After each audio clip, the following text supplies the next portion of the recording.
साल था 2025। दुनिया देख रही थी। एक छोटा सा कैप्सूल गल्फ ऑफ मेक्सिको में गिरता है।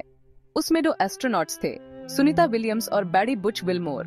वो अभी अभी एक लंबा सफर खत्म करके आए थे, 9 महीने से ज्यादा इंटरनेशनल स्पेस स्टेशन पर रहकर। उनकी वापसी एक स्पेस एक्स ड्रैगन कैप्सूल, जिसका नाम फ्रीडम था, उसके थ्रू हुई। एक ऐसे मिशन का अंत जो मुश्किलों और सफलताओं से भरा था। विलियम्स एक वेव और मुस्कान के साथ कैप्सूल से बाहर आई। ये उनकी हिम्मत और इंसानी खोज की आत्मा का सबूत था। उनकी धरती पर वापसी स्पेस की वेटलेसनेस से बिल्कुल अलग थी। उन्हें फिर से ग्रेविटी का एहसास हुआ, एक ऐसा फोर्स जिसके आदि उनका शरीर हो गया था। दुनिया उनके सफर पर हैरान थी। सुनीता विलियम्स एक अनुभवी एस्ट्रोनॉट एक बार फिर से ब्रह्मांड में गई और सेफली धरती पर लौट आई।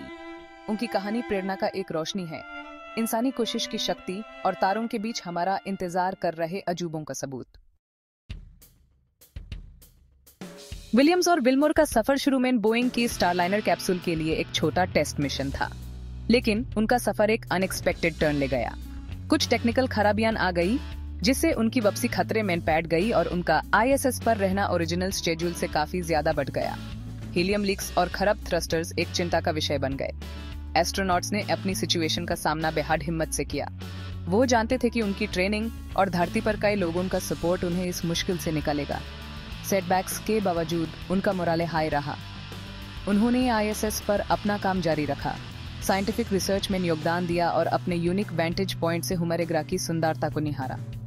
उनका लंबा मिशन उनकी एडेप्टेबिलिटी और मिशन के प्रति उनकी अनवेवरिंग कमिटमेंट का सबूत बन गया।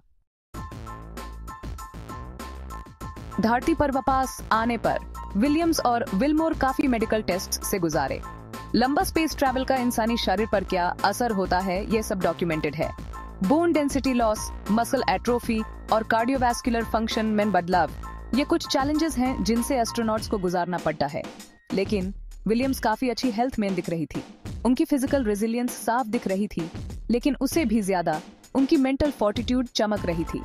उन्होंने अपने एक्सपीरियंस के बारे में पॉजिटिव नजरिए से बात की, मेंटल प्रिपरेशन और स्ट्रॉन्ग सपोर्ट सिस्टम की इंपॉर्टेंस पर जोर दिया। स्पेसमैन उनके टाइम ने उन्हें एक यूनिक पर्सपेक्टिव दिया था। उन्होंने टीम वर्क, परसिवियरेंस और ह्यूमन एक्सप्लोरेशन की बाउंड्रीज को आगे बढ़ाने की जरूरत के बारे में बात की। उनकी बातें दुनिया भर